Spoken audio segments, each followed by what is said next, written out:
Assalamualaikum warahmatullahi wabarakatuh. Selamat sore teman-teman kelas 11. Bagaimana kabarnya hari ini? Semoga semuanya hari ini tetap sehat dan semangat ya.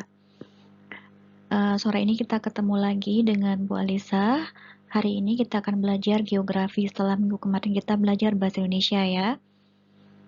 Geografi, hari ini kita akan belajar tentang bahan industri ramah lingkungan. Kita ada di modul 8 unit 3 setelah kita kemarin belajar unit 2 tentang bahan pangan dan obat-obatan. Nah, pertama kita akan belajar tentang pengertian dan jenis sumber daya alam bahan industri. Kita ke pengertian dulu.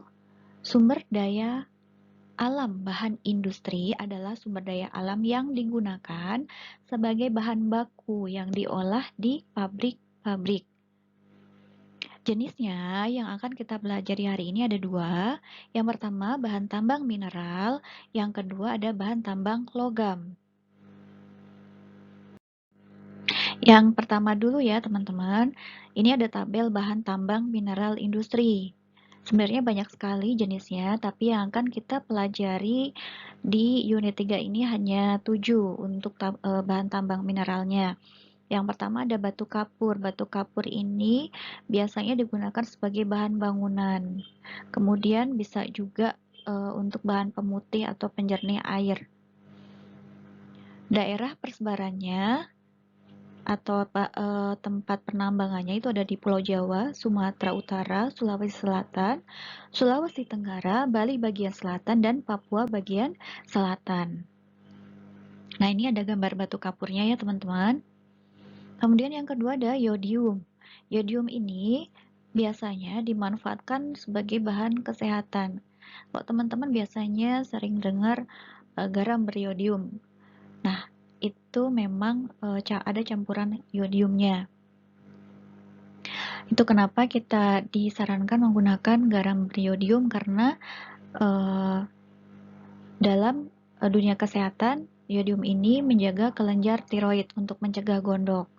Yodium ini juga bermanfaat untuk perawatan kulit, misalnya dan juga membunuh kuman pada luka ya. Daerah penambangannya itu banyak di Jombang, Jawa Timur dan Semarang, Jawa Tengah. Nah, ini adalah gambar yodium murni.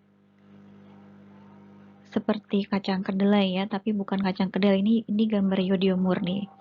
Kemudian yang ketiga ada belerang. Belerang biasanya digunakan sebagai obat kulit dan bahan campuran obat-obatan lain. Bisa juga bahan campuran pembuatan sabun karena fungsinya ini sebagai pembunuh bakteri, jamur, tungau kudis, dan parasit ya. Tambangnya itu ada di Gunung Welirang. Welirang itu kalau Welirang itu adalah bahasa Jawa dari belerang. Ini tempatnya ada di Jawa Timur. Kalau di Jawa Barat itu tempatnya di Gunung Patuha. Nah, ini gambar batu belerangnya. Kemudian yang keempat ada kaolin. Kaolin ini biasanya digunakan sebagai campuran pembuatan kertas, pembuatan kosmetik, penghalus kulit, serta bahan farmasi. Tambangnya ada di Bangka, Belitung, dan Sulawesi Utara. Kita lanjut. Yang kelima ada tanah liat. Tanah liat biasanya digunakan untuk pembuatan batu bata, genteng, dan keramik. Tambangnya ini banyak terdapat di Pulau Jawa dan Sumatera. Nah, ini beberapa jenis tanah liat. Ini sudah dibentuk lempengan. Kemudian yang keenam ada pasir kuarsa. Pasir kuarsa ini biasanya digunakan untuk membuat kaca, piring, dan gelas. Tambangnya banyak terdapat di Bangka, Belitung, dan Madura. Pasir kuarsa ini yang terdapat di gambar ini sudah diperbesar ya teman-teman gambarnya, jadi ukuran yang sebenarnya kecil seperti pasir. Yang ketujuh ada batu granit. Batu granit ini biasanya digunakan untuk membuat bahan interior maupun eksterior bangunan rumah dan bahan pembuatan kerajinan perabot rumah tangga. Tambangnya itu ada di Pulau Karimun, Riau. Besi baja itu biasanya digunakan dalam industri otomotif dan konstruksi bangunan. Untuk tambangnya yang terbesar ada di Cilacap, Jawa Tengah, tapi untuk pabrik pengolahan besi bajanya ada di daerah Cilegon ya. Krakatau Steel, pernah dengar ya teman-teman? Nah, ini gambar pasir besinya. Kemudian yang kedua ada aluminium. Aluminium ini biasanya digunakan sebagai perkakas rumah tangga, peralatan dapur ya, panci, penggorengan. Teman-teman biasa bisa menemukan di dapur ya, teman-teman. Kalau untuk tambangnya itu tambang aluminium banyak terdapat di Papua dan Sumatera Utara. Kemudian yang ketiga, timah. Timah ini digunakan untuk pembuatan bahan elektronik, pelapis baja, industri petukangan, bahan pembuatan aluminium foil, kemasan kaleng, serta berbagai peralatan rumah tangga. Untuk tambangnya ada di Riau, Singkep, Bangka, dan Belitung. Kemudian yang keempat ada nikel. Nikel ini untuk pembuatan stainless steel.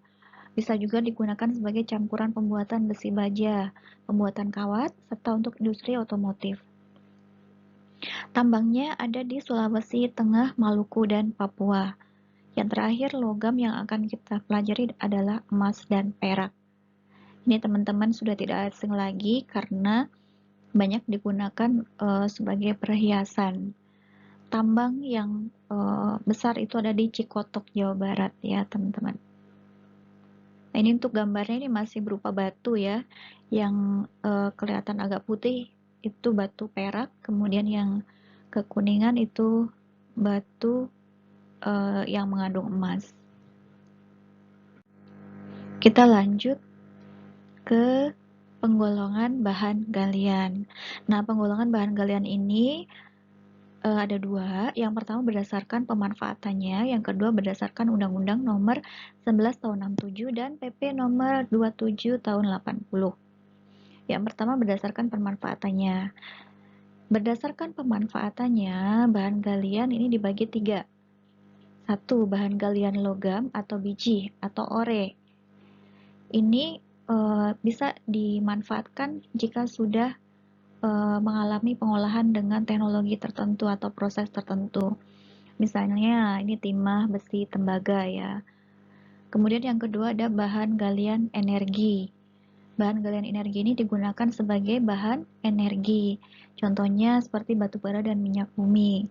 Kemudian yang ketiga bahan galian industri ini digunakan dalam bidang industri. Misalnya asbes, aspal, gipsum, kaolin, dan lain-lain. Nah, kalau berdasarkan UU nomor 11 tahun 67 dan PP nomor 27 tahun 80, ada tiga golongan. Yang pertama golongan A. Golongan A ini bahan galian strategis. Strategis untuk apa? Untuk pertahanan dan keamanan serta perekonomian negara. Contohnya, bahan galiannya apa saja?